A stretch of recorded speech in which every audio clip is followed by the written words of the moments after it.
এই কাজটাতে কিছু চেঞ্জেস আছে, চেঞ্জেসগুলো একটু দেখে নেন ভালো করে।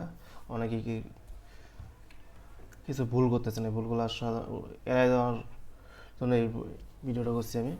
সো এখন দেখেন অনেকে কী করতেছেন, ক্লোন করতে পারতেছেন। অনেকে দেখতেছি যে যে মকআপ ফাইল আছে, মেন মকআপ ফাইলটা এডিট করে ফেলতেছেন। সো এটা না করার কারণে আপনি কী করবেন, এই যেখানে টাইটেলে ক্লিক দেন, টাইটেলে ক্লিক করলে দেখেন আপনার যেগুলো আমাদের মকআপ ফাইল, আমি অনেকের কি নাম দিয়ে মকআপ তৈরি করে দিয়েছি। তারা কী করে, জাস্ট খালি এখানে ক্লোনে ক্লিক করে যেটা ডুপ্লিকেট আছে ডুপ্লিকেটটা নিয়ে এডিট করে।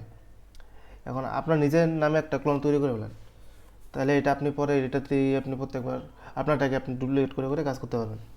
যেরকম এই যে এই মকআপটাকে আমি একটা ক্লোন তৈরি করে নিজের নামে আমার নামে একটা ক্লোন তৈরি করব। প্রথমে একটা ডুপ্লিকেট করেন, ক্লোনে ক্লিক দিলাম।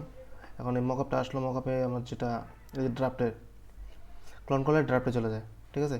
এখন এডিটে ক্লিক করবো। আমার এডিটে ক্লিক করলে এখানে এসে দেখেন যে এই যে মকআপটা যেটা নামটা আছে, এখানে জাস্ট আপনার নামটা এডিট করেন, সামনে একটা এ দিবেন, কারণ এটা উপরে এ থাকলে এ দিলে উপরের দিকে চলে যাবে। যেরকম এ দিলাম, এ দেওয়ার পর এখানে আমি আমার নামটা লিখে দিব, ঠিক আছে।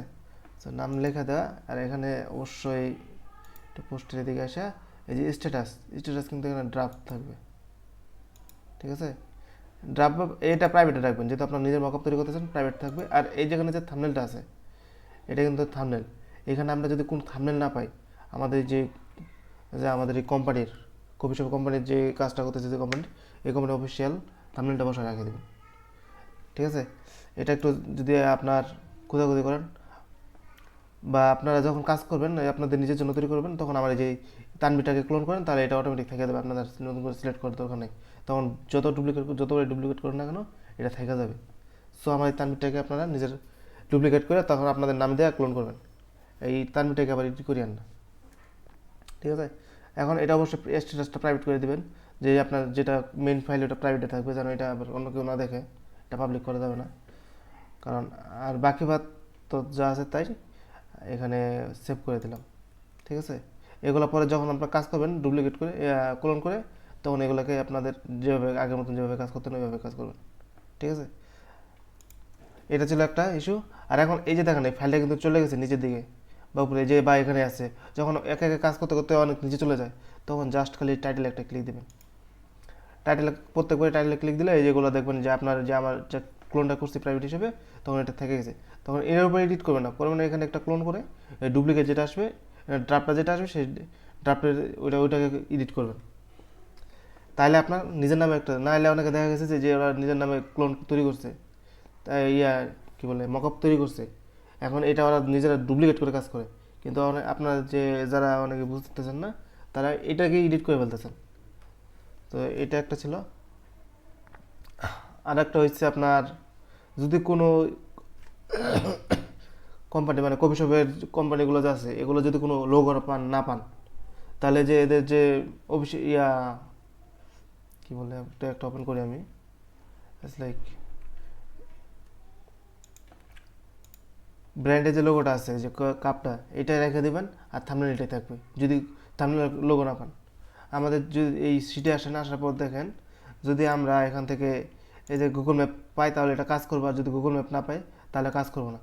আমাদের অবশ্যই নাম, অ্যাড্রেস অ্যান্ড গুগল ম্যাপ, এই তিনটে থাকতেই হবে, আদারওয়াইজ আমি কাজ করতে পারবো না। আদারওয়াইজ যাই থাকবে তো আপনার ওটাগুলো ব্ল্যাঙ্ক রেখে দেবেন, ঠিক আছে। তো এ ছিল এখানে এটা। আরেকটা হচ্ছে আপনার ফটোপিয়াতে, যখন একটা ছবি করতেছেন আপনার, আনতেছেন, রিসাইজ করতেছেন, তখন এখানে ফাইলে যাবেন। ফাইলে যাওয়ার পর আপনার, আমরা কিন্তু রিসার্চ করার জন্য এক্সপোর্ট এস করতেছি, এক্সপোর্ট এস করার পর ওয়েব পি করতেছি। এখানে এসে যে দেখেন, আগে এখানে শুধু 600 দিতাম, ঠিক আছে। এখন 600 পাশাপাশি অনেক দেখা যাচ্ছে যে এরকম আছে। যখন আমি এখানে 600 লিখি, 600 দিয়ে এখানে এইটা কমা বাড়া করে, জাস্ট এখানে লিঙ্কটা উঠাই দিবেন, একটা লিঙ্ক হয়ে আছে, জাস্ট এখানে একটা ক্লিক দিলে হয়ে যাবে। এখন যদি এখানে 400 লেখেন, 400 লিখতে পারবেন। তো এখানে আমাদের সাইজটা হবে 600/400 থামলে। অ্যান্ড পরবর্তীতে আপনি যখন, আমার এটা অলরেডি করা আছিল, তো আমি এখানে দেখি কফি, এইটা সো দেখেন এখন আপনি যখন একটা থাম্বনেল নেক্সট টাইম যখন করবেন ক্রপ করবেন তখন এই সাইজ অনুযায়ী ক্রপ করবেন, তাহলে হবে কি, তো এখান থেকে এই যে সাইজ ইমেজটা তো যদি লম্বা বা ছোট এরকম একটা হয়ে গেলে আমরা এই যে ম্যানুয়ালি যদি সাইজটা বাড়াই দিই কমাই দিই, তাহলে এটা লেখাগুলো ঝাপসা হয়ে যায়, কখনো কখনো ছোটো হয়ে যায়, চাপে দেখতে খারাপ লাগে।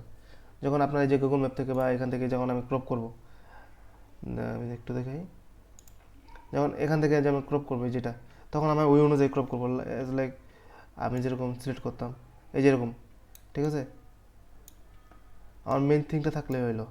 বা এই যে দেখেন এটা কিন্তু অলমোস্ট 600x400 কাছাকাছি, তখন যাই ওটা আপনি ওইখানে যায় 600x400 দিলে এই ইমেজটা অতটা আপনার ক্ষতি হবে না। বা যেখানে দেখেন এখানে যে 700x400, একটু ছোটো করে দেখেন,